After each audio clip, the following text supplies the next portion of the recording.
Bonjour à tous, on est désolé pour le retard. On est ravis de vous accueillir sur ce nouveau webinaire pour l'atelier 100% Google Ads. Avant de vous laisser la parole à notre expert Karl, du coup, je vous laisserai interagir avec nous via l'onglet chat que vous allez trouver sur votre droite et nous poser des questions aussi dans l'onglet questions. Donc Karl, c'est bon, je te laisse prendre la parole. Bonjour à tous. On a des petits problèmes de connexion, donc je vais couper ma caméra, ce sera plus simple. Est-ce que vous m'entendez bien? Est-ce que dans le chat, vous pouvez me répondre? Est-ce que tout le monde m'entend bien? Ok, top. Je vois qu'on répond. Bonjour Étienne, bonjour Ludovic, Violaine. Bonjour, bonjour. Bienvenue dans ce nouveau webinaire. Du coup, on va voir ensemble comment bien aborder ce pic de fin d'année, qui est une période stratégique pour énormément d'annonceurs, voire la plus stratégique de l'année. Donc, pas mal de choses. Google a beaucoup changé. Le SEA a beaucoup changé, change chaque année. Et donc là, on va faire un petit point pour voir quelles sont les best practices pour aborder au mieux cette période. Donc, je me présente, Karl Schroeder, consultant SEA depuis bientôt 4 ans chez AdsUp. Voilà, multi-levier, multi-expertise au niveau du lead, du e-commerce. Donc voilà pour cette rapide introduction. Donc au sommaire, on va faire un petit peu un point sur le contexte, parce qu'on est quand même dans une période particulière avec la crise sanitaire. Comment ça s'est passé l'année dernière? Comment ça se passe cette année? Quelles sont les appréhensions des consommateurs? Ensuite, niveau technique, les best practices à adopter sur vos comptes, au niveau aussi des annonces et une petite diversification de leviers avec YouTube qui devient de plus en plus intéressant, même au niveau de la performance. Voilà. Donc, petit point sur le contexte. Déjà, pour faire un bilan sur l'année 2020, il y a eu une forte hausse du chiffre d'affaires e-commerce au niveau mondial de 27,6%. Donc, c'est plutôt énorme. On aurait pu penser qu'au contraire, la crise sanitaire aurait un petit peu donnerait pas ce chiffre, mais les comportements ont changé, se sont orientés de plus en plus vers le online, notamment au moment des déconfinements, il y a eu des forts taux, des forts pics l'année dernière pendant l'été, voilà, avec des saisonnalités qui ont été perturbées, notamment au niveau des soldes qui ont été un petit peu mis de côté par le pic de post-confinement. Au niveau des intentions d'achat, donc là, on a des chiffres qui ont été pris en juin 2020 et juin 2021 sur quel impact elle a créé sur mes intentions d'achat. On voit que en 2021, est-ce que vous m'entendez?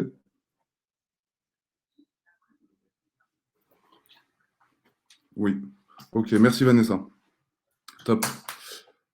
Du coup, vous m'avez perdu peut-être à cette slide où on disait que la crise sanitaire a impacté la saisonnalité en 2020 et au global, au niveau e-commerce, voilà, a changé les comportements pour orienter les consommateurs à s'orienter vers le e-commerce. Ensuite, au niveau insight marché, je ne sais pas si vous m'avez entendu quand j'ai développé un petit peu, mais en gros, là, en fait, on a demandé aux gens comment ils pensaient que la crise avait impacté leurs dépenses en 2020 et 2021. On voit qu'en 2021, la majorité a répondu consommer comme avant. Donc c'est plutôt positif pour cette période de fin d'année. On voit que le consommateur est plutôt optimiste. Un petit insight au niveau de l'âge. On voit que donc, avec la majorité, je consomme comme avant, on a quand même une grande majorité de 55 et 65 plus qui ont répondu dans ce sens, avec des 35-44. Donc voilà un petit peu au niveau de l'âge. Au niveau des types de produits, donc d'ici à la fin d'année, sur quelle catégorie de produits projetez-vous de dépenser sans vous priver? On a alimentaire, bien sûr, maison déco, voyage qui augmente par rapport à l'année dernière, habillement.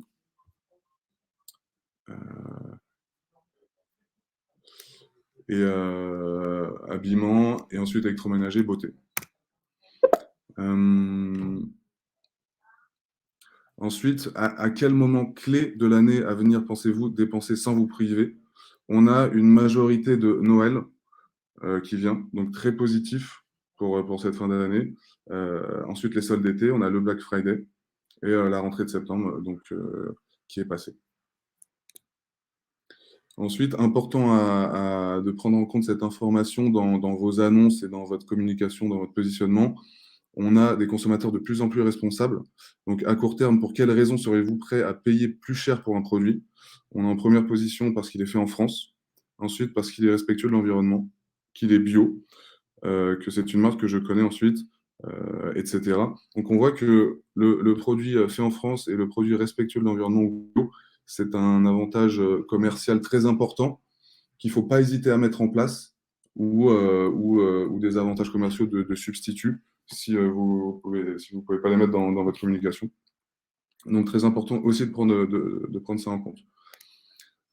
Donc, on a vu que quand même, on a une psychologie consommateur globale qui est quand même positive malgré la crise et qui attend la fin d'année pour faire ses achats.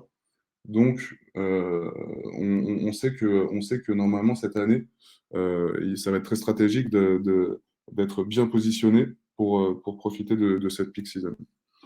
Ensuite, en grand 2, on va voir, peut-être il y a des questions sur cette première partie.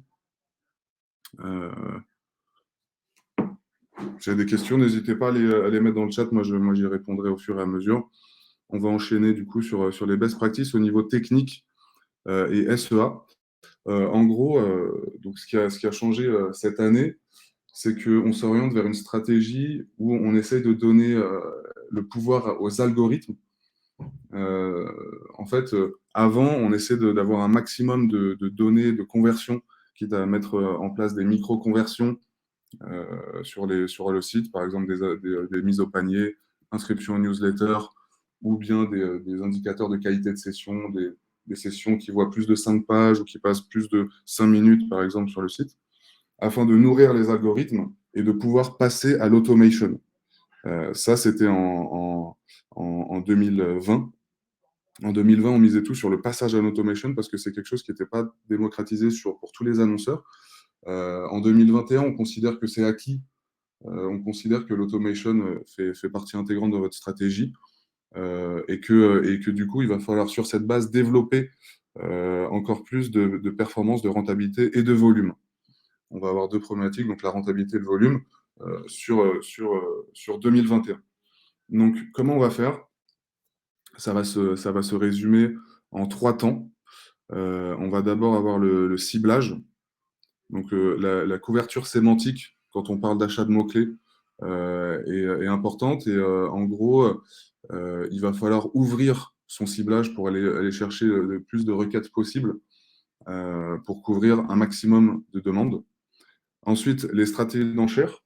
On a des stratégies d'enchères un peu nouvelles, enfin, qui existaient déjà, mais qui ont été mises à jour et qui fonctionnent bien maintenant.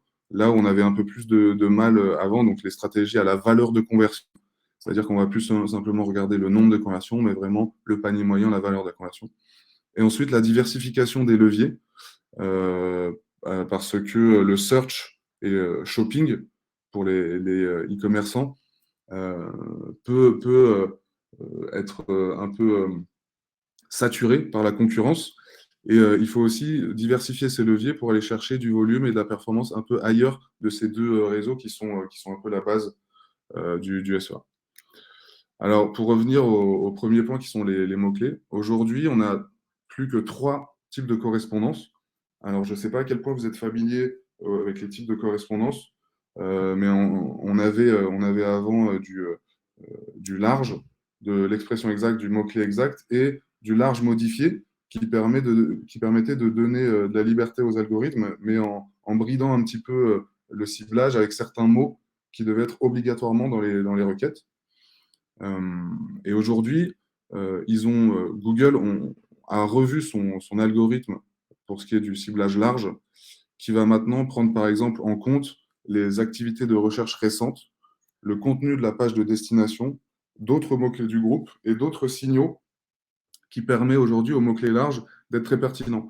Avant, on avait tendance justement à être réfractaire au large parce qu'il était mal géré et on avait des requêtes qui étaient trop larges. C'est-à-dire que, par exemple, pour, pour un mot-clé pour un mot-clé donné, on avait vraiment des requêtes qui étaient totalement différentes et qui pouvaient ne pas être pertinentes pour les annonceurs. Aujourd'hui, avec toutes ces données qui sont mises dans la requête large, ça permet d'aller chercher des nouveaux mots-clés et de capter des requêtes supplémentaires, incrémentales, qui sont vraiment pertinentes. En moyenne, les annonceurs qui enregistrent 25% de conversion en plus en passant à la requête large. Nous, c'est quelque chose qu'on met en place de plus en plus, qui est de plus en plus poussé par Google et de plus en plus performant, et qui permet voilà, d'ouvrir son champ sémantique, d'aller chercher parfois des CPC qui sont plus faibles parce qu'il y a moins de concurrence dessus, mais qui peuvent être pertinents, qui sembleraient pas pertinents après, de prime abord, mais qui, en fonction de l'utilisateur et de son historique de recherche, peuvent être performantes. Ensuite, comme je vous le disais, au niveau des stratégies d'enchères, c'est important d'avoir des objectifs précis. Et on va avoir donc des stratégies maximiser la valeur de conversion et ROI cible qui vont permettre deux choses différentes. La première, qui offre la plus grande valeur de conversion possible dans la limite du budget de votre campagne. Ça, c'est si vous êtes dans une optique de volume, vous pouvez gérer votre campagne avec cette stratégie via votre budget et l'augmenter ou le réduire. Mais le mieux, c'est quand même d'avoir un objectif de rentabilité avec le ROS cible qui permet de coupler au large, qui permet de mettre une limite de diffusion en fonction du ROS cible à des campagnes qui sont débridées au niveau ciblage avec les requêtes larges. Donc ça permet de toucher plus de monde avec plus de performance via le ROS cible. Donc le ROS cible qui peut être tout aussi bien utilisé en e-commerce avec des produits, des paniers moyens, etc., mais aussi en lead avec des valeurs de conversion qui vont être différentes, qui vont être pondérées en fonction de l'importance de l'importance de la conversion. Par exemple, si on a une conversion démo et ensuite une conversion signature finale, on peut très bien attribuer la valeur de 10 à la démo et de 100 à la valeur finale. Et en fonction du panier moyen et de la rentabilité moyenne qu'une signature va vous apporter, fixer un ROI cible. Et une fois que ce garde-fou est mis, on peut débrider le ciblage avec les mots-clés larges. Ça, c'est à mettre en place sur les campagnes search et les campagnes shopping. Les campagnes shopping, il est très important de passer au maximum sur du smart shopping. Donc, le smart shopping est un nouveau type. Je ne sais pas si vous êtes familier avec ce type de campagne, mais ça commence à être bien mis en place sur une grande majorité de comptes. C'est le nouveau format qui permet de diffuser en synchronisation à la fois sur le réseau shopping et à la fois en remarketing dynamique pour aller également sur Gmail, YouTube et tout le réseau display Google, afin de cibler la personne à tous les points de contact de manière synchronisée pour obtenir un maximum de ventes. Ce sont des campagnes qui montrent une très bonne performance, donc à mettre en best practice sur vos comptes. Ensuite, au niveau budget, il va falloir un petit peu anticiper avec l'augmentation du volume qui va arriver dans les mois à venir, surtout en novembre avec le Black Friday, Cyber Monday, et ensuite Noël. Donc, la best practice, ça va être d'augmenter petit à petit vos budgets déjà, pour que les campagnes qui vont enregistrer des volumes de plus importants ne soient jamais bridées. Et potentiellement aussi de dégrader votre ROS. Donc ça, on va le voir dans un petit calendrier. Donc là, on est en octobre. Donc on peut déjà vérifier les bases avec le suivi des conversions, des balises de remarketing, etc. Ensuite, bien checker le flux. Donc les best practices de flux, il y en a pas mal, on ne va pas les voir aujourd'hui, mais déjà d'avoir des titres très propres avec un maximum d'informations pour les e-commerçants. Ensuite, fin octobre, on va pouvoir commencer à augmenter les budgets et ou diminuer l'objectif de ROS. Ça va permettre, en fait, on va avoir un taux de conversion ou un taux de conversion et un panier moyen qui va grandir au fur et à mesure de ce peak season.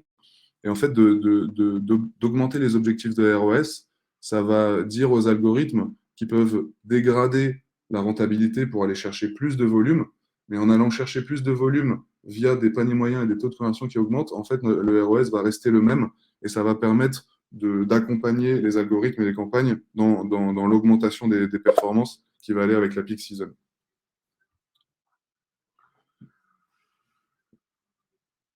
Stéphanie, désolé, je dois partir, un replay sera-t-il partagé? Il faudra voir ça avec les organisateurs. On pourra revenir vers vous après le live. Donc pour continuer sur le calendrier, donc voilà, bien augmenter les ROS, les objectifs de performance, ça peut être aussi du CP acide, etc. Mais pour accompagner l'algorithme, pour qu'il aille chercher plus de volume en espérant une baisse de la rentabilité, qui va être palliée par l'augmentation du taux de conversion. Ensuite, au niveau du Black Friday, qui sera donc le 26 novembre, on peut mettre en place des ajustements de saisonnalité. Les ajustements de saisonnalité, ça permet de donner une indication aux algorithmes qu'à partir de telle date, il va y avoir une augmentation de tant de pourcentage du taux de conversion. Donc ça, c'est à vous de le fixer. Ça peut être 10%, 20%. Et donc les algorithmes vont prendre en compte cette modification et augmenter les enchères en conséquence pour augmenter le volume de manière forte et du jour au lendemain. Donc ça va être important pour le Black Friday ou le Cyber Monday. Voilà, bien s'inspirer de ce qui s'est passé l'année dernière sur vos comptes et l'évolution des performances pour paramétrer cet ajustement de saisonnalité et augmenter de manière forte et soudaine votre volume via les algorithmes. Et donc voilà un petit peu pour vous donner les grandes lignes de cette fin de saison. Ensuite, au niveau des annonces, il y a eu du changement.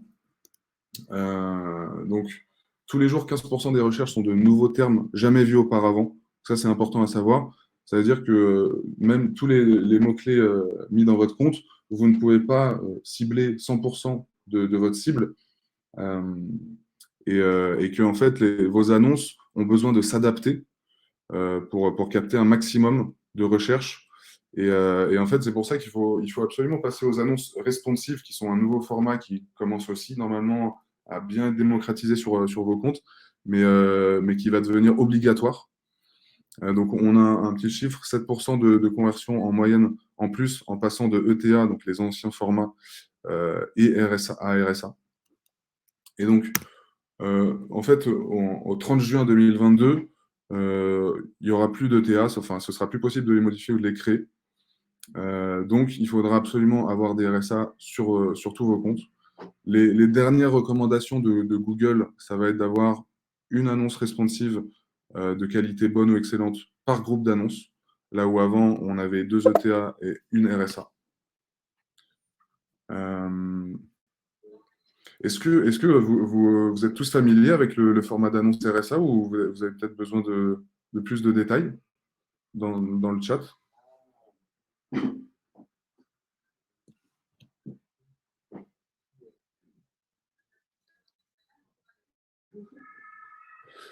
Ok, Étienne, ok, pas de souci, Étienne. Donc les RSA, donc Responsive Search Ads, ça va être des annonces.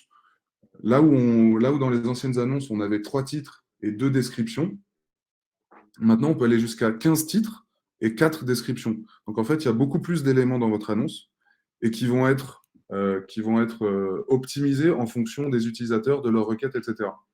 Donc le fait d'avoir 15 titres, ça permet aux algorithmes de faire tourner différentes variantes d'annonces et de regarder lesquelles fonctionnent le mieux pour tel ou tel type d'utilisateur.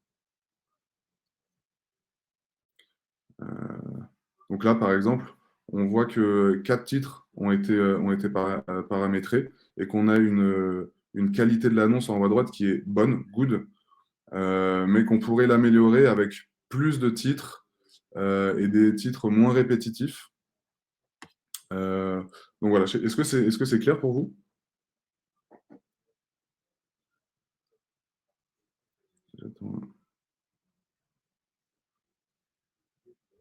Top, je vois que Jérémy. Top. Donc, ça, c'est important parce que normalement, sur vos comptes, il va y avoir beaucoup de TA et ce sera totalement obsolète.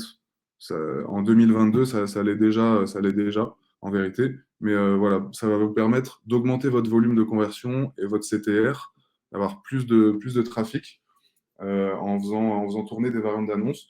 Si vous avez des arguments que vous souhaitez absolument voir apparaître dans vos annonces, c'est possible d'épingler certains éléments pour qu'ils ne bougent plus en titre 1, 2 ou 3, ou bien les descriptions. Pour parler un petit peu des...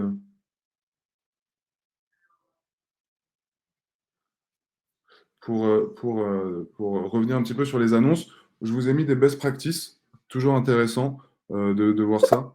Donc, pour avoir des qualités d'annonce excellentes qui permettent d'avoir un maximum de performance, vous avez différents titres ou descriptions, différents arguments que vous pouvez mettre dans vos annonces. Donc, important d'avoir le mot-clé du groupe ou le produit ou service, donc une proposition de valeur claire pour, pour directement être compris par l'utilisateur. Très important d'être clair, très clair sur votre proposition de valeur, sur ce que vous proposez.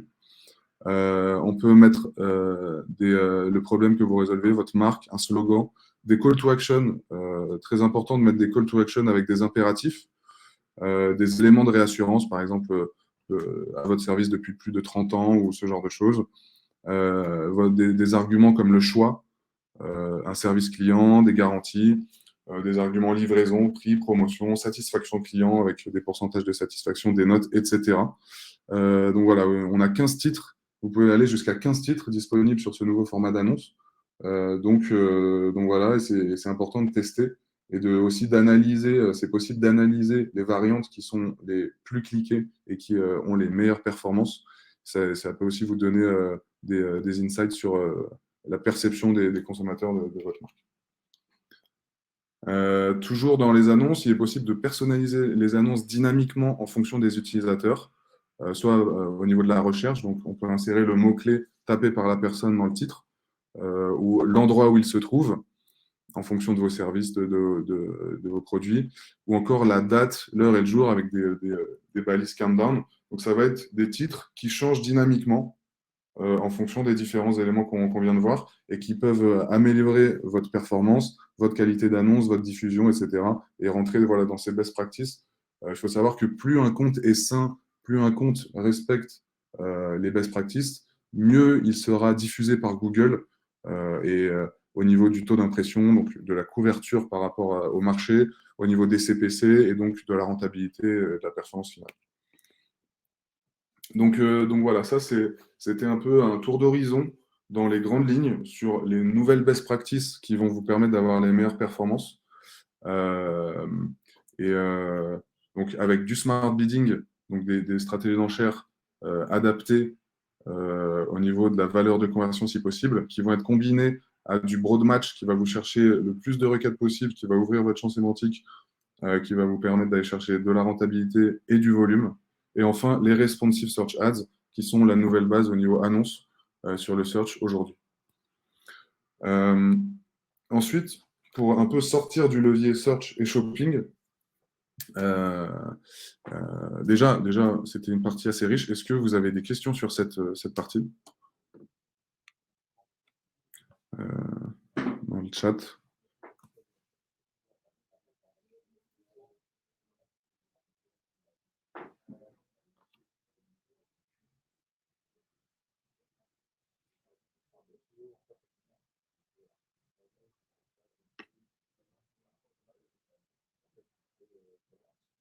J'attends quelques questions. Je vois qu'Étienne est en train de taper.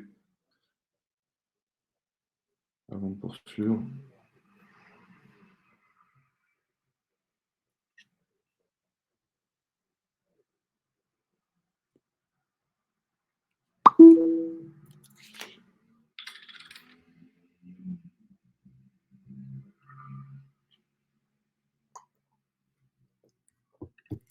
Ok. Je pense qu'il faut pratiquer et tester pour déclencher plus de questions. Effectivement, ça va être les grandes lignes, mais rentrer dans la pratique, il faut bien sûr s'adapter énormément aux enjeux, aux objectifs au cas par cas. Donc, chacun ses enjeux, chacun ses objectifs, chacun ses problématiques. Il faut les adapter, mais voilà, ça c'était pour faire un point sur, en 2021, les toutes dernières bonnes practices sur Google. Ensuite, au niveau YouTube, donc on a eu, avec la crise, une hausse du temps de visionnage assez forte. On a 44% de temps de visionnage en Espagne, 30% en France. On a une audience qui est de plus en plus forte sur YouTube, et avec des produits Google qui sont de plus en plus perfectionnés. Avant, YouTube, c'était plus au niveau notoriété, au niveau volume qu'on allait le chercher. Aujourd'hui, avec des nouveaux formats et des nouvelles technologies, on peut aussi aller le chercher sur de la performance. On a un engagement qui est plus fort que la TV ou Instagram, par exemple, sur YouTube, au niveau de l'engagement du client, donc de l'interaction et avec la marque, etc. Quand on regarde différentes verticales, donc les produits de beauté, cheveux, fashion, ou le vêtement dans le sport, on a à chaque fois des points de contact qui sont supérieurs sur YouTube que sur d'autres médias comme alors, je vois une question. Est-ce que la tendance YouTube va se poursuivre avec la baisse de l'impact lié au Covid? Ça, c'est quelque chose qu'il faudra analyser dans le futur. Pour l'instant, sur cette fin d'année, on a ces chiffres qui sont récents et qui suivent cette tendance de fin d'année. À voir sur l'année prochaine, sur le plus long terme, si cette tendance va continuer. Mais on a une audience YouTube qui, depuis longtemps, est très forte, et elle est comparable à certaines chaînes de télé. Et on a une tendance qui continue, je pense qu'il va continuer dans ce sens sur les prochaines années. Donc évidemment, YouTube est un levier important, d'autant plus couplé avec certaines audiences qualitatives qu'on va voir. Mais pour parler des formats, on a le format à l'action, donc campagne vidéo pour l'action, qui sont beaucoup poussés et qui sont aussi devenus la best practice en ce qui concerne la performance sur YouTube. Donc ça va être principalement 3 formats qui vont être sur la page d'accueil. Donc on voit avec un visuel, un texte et un call to action Apply Now qui va venir s'insérer dans la page d'accueil et dans les différentes vidéos. On va l'avoir aussi, bien sûr, en pré-roll d'une vidéo qui sera skippable, une version skippable après 5 secondes, où on aura la vidéo et en dessous un call to action bien visible, Apply Now, et une proposition de valeur. Et aussi sur tout le réseau de vidéos partenaires, donc là où les vidéos YouTube sont diffusées sur d'autres sites, on l'aura également, toujours avec une présentation qui est importante et un call to action.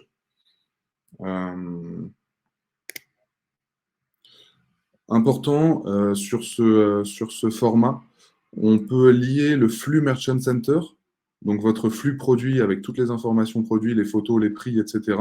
On peut le lier à ces campagnes pour qu'il apparaisse juste sous la vidéo, en même temps qu'elle est diffusée en pré-roll, et qui permet d'augmenter l'engagement et puis surtout de mettre à disposition tous les produits à l'utilisateur. Important de le mettre en parallèle d'une campagne Smart Shopping qu'on a vu plus tôt pour augmenter la performance et créer un écosystème qui va toucher l'utilisateur sur tous ses points de contact. Par rapport aux campagnes YouTube précédentes, on va avoir plus de conversions, 60%, plus de clics et une amélioration du CPA. C'est quelque chose qu'on a mis en place sur beaucoup de clients et qui fonctionne bien. Encore une fois, il faut bien préciser sur quelles audiences on veut se positionner. Donc, pour les best practices au niveau de YouTube, on va avoir lié son flux GMC, donc son Merchant Center, pour avoir à disposition sous la vidéo tous nos produits. Des stratégies d'enchères, donc celles qu'on a vues précédemment, ou d'autres, maximiser les conversions, CPA cible, bien coupler ces formats d'annonces avec des stratégies d'enchères et des audiences pertinentes, que ce soit remarketing ou acquisition. Acquisition, on va avoir différentes audiences. Les plus qualitatives sont celles qu'on appelle custom intent. En fait, c'est une audience qui va regrouper, qui va être constituée de mots-clés et qui va regrouper toutes les personnes qui ont recherché votre mot-clé sur tous les réseaux Google, que ce soit Gmail, YouTube, Google, simplement, etc. Donc, dès qu'une personne aura recherché votre mot-clé, elle sera dans votre audience et vous pourrez la cibler sur des campagnes YouTube à l'action. Intéressant aussi un impact au niveau du search, donc de Google Ads et des campagnes de mots-clés. On observe des augmentations au niveau du search, donc plus 8% de conversion sur votre search, plus 3% de taux de conversion et des CPA qui diminuent légèrement. Donc, c'est des chiffres relativement bas, mais en fait, c'est pour dire que, voilà, en faisant des campagnes YouTube, on joue aussi sur l'écosystème et sur le search en augmentant notre performance. Toujours dans cette dynamique de changer de levier, on va pouvoir aller chercher pour les annonceurs qui ont des magasins, plus de visites en magasin, sans se cantonner au search. Donc aujourd'hui, il est très possible d'avoir, enfin, il est même recommandé d'avoir une stratégie locale sur le search avec des mots-clés locaux, comme votre mot-clé plus ville ou magasin plus votre mot-clé. Bien mettre en place des visites en magasin. Donc, les visites en magasin sont traquées par Google. Après, il y a certains prérequis à respecter pour avoir cette donnée qui remonte, mais qui permet d'avoir des conversions pour des gens qui ont cliqué sur votre annonce et se sont rendus ensuite dans les 30 jours dans un de votre magasin. Ensuite, d'appliquer des stratégies d'enchères sur ces conversions dans vos campagnes search permet d'augmenter vos visites en magasin. Donc ça, c'est pour la base au niveau du search, mais on a aussi donc, les campagnes locales. Donc, quelques chiffres rapides. 75% des consommateurs cherchent en ligne pour trouver en magasin. Et on a une augmentation de 500% sur les 2 dernières années sur des requêtes type peut-on acheter votre produit près de moi. Donc les recherches locales ont beaucoup augmenté ces dernières années et on a des habitudes d'achat qui vont d'abord chercher en ligne avant de trouver en magasin. Donc au niveau de la campagne locale, ça va être une campagne qui diffuse sur différents réseaux. On a à gauche, on voit Maps, ensuite le réseau de search Google, ensuite c'est une bannière display qu'on voit en troisième position qui va être mis en place sur tout le réseau display Google, voilà, qui est formé de plus de 3 millions de sites, il me semble, partenaires. Et ensuite, à droite sur YouTube, donc ça va permettre de toucher la personne à tous les points de contact avec une orientation donc visite en magasin. On voit que sur les annonces, on a à chaque fois des call to action, soit appeler, soit trouver un itinéraire vers le magasin, etc. Donc les campagnes locales, elles permettent de cibler la bonne personne en fonction de la probabilité de se rendre en point de vente avec une priorisation des nouveaux clients. Alors, pour vous faire un point sur les visites en magasin, ça va être une technologie qui est quand même assez fiable, qui fonctionne avec la géolocalisation du téléphone. Donc, soit la personne a cliqué sur une annonce sur son téléphone, soit elle est loguée avec un compte Gmail sur son téléphone et sur un ordinateur, et donc a fait des clics depuis son ordinateur sur vos annonces, mais est aussi retrouvée via son téléphone, ce qui permet de géolocaliser la personne. Et ensuite, si vous avez normalement des Google My Business paramétrés pour vos magasins, donc qui permet d'avoir des fiches par établissement avec les horaires, l'adresse, etc., qui a été vérifié auparavant par Google.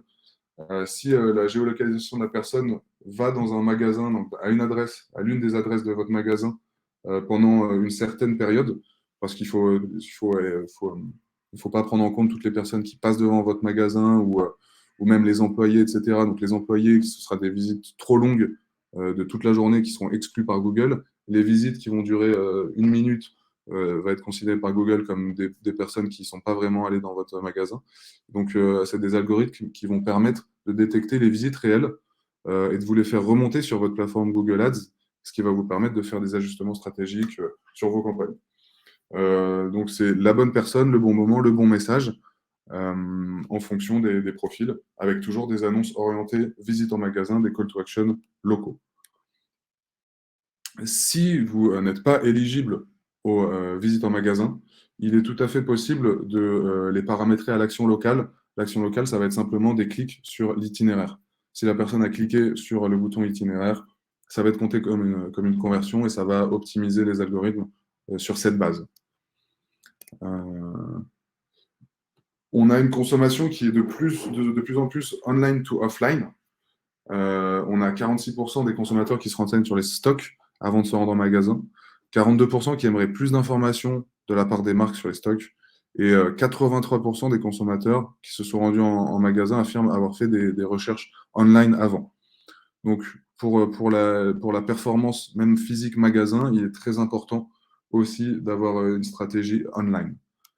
Dans cette logique de stock, on a des campagnes qu'on appelle Local Inventory Ads, LIA, qui permettent sur des fiches shopping de donner l'information du stock et du magasin à proximité directement sur les fiches shopping. Là, on voit que, par exemple, les Fitbit, on a des indicateurs de distance. On a ces montres donc connectées qui sont disponibles à tant de kilomètres à la ronde et ça permet d'augmenter aussi la performance. C'est disponible sur le réseau shopping, sur les pages magasins et sur le réseau display. Encore, toujours dans cette optique de diversifier les leviers, important d'évoquer les Discovery Ads, qui sont un petit peu ce qui va remplacer le format Gmail. Donc, il était possible, via le réseau display, aussi de diffuser des annonces Gmail. Aujourd'hui, c'est plus possible sur des campagnes spécifiques. Ça va être possible sur les campagnes Discovery. Donc, ils vont déjà donner des nouvelles possibilités dans les formats d'annonces, avec un format carrousel qu'on voit à droite, qui est avec différentes images qu'on peut scroller vers la droite. Donc, ce format carrousel est disponible sur YouTube, des formats sur le réseau Discovery de Google, ainsi que sur Gmail. Donc, on va avoir normalement une part principale diffusée sur Gmail, toujours à coupler avec des audiences de remarketing ou d'acquisition, donc on a vu tout à l'heure comme le custom intent, et des stratégies d'enchères. Ces campagnes montrent des performances qui peuvent être similaires au search, mais qui vont être en dehors du search, donc qui vont vous apporter de la performance incrémentale. Donc, ça vous donne droit à des nouveaux formats de visuel enrichis, une performance qui est bonne et une portée énorme, vu que vous diffusez sur Gmail et YouTube et le réseau Discover Google. Donc, on a fait le tour de cette stratégie adoptée pour la peak season, cette fin d'année, et aussi on a revu les bases pour approcher au mieux cette période stratégique. Voilà, on en vient à la fin de ce webinaire. Est-ce que vous avez peut-être des questions avant qu'on se quitte? J'espère que ça a pu vous intéresser et vous apprendre des choses.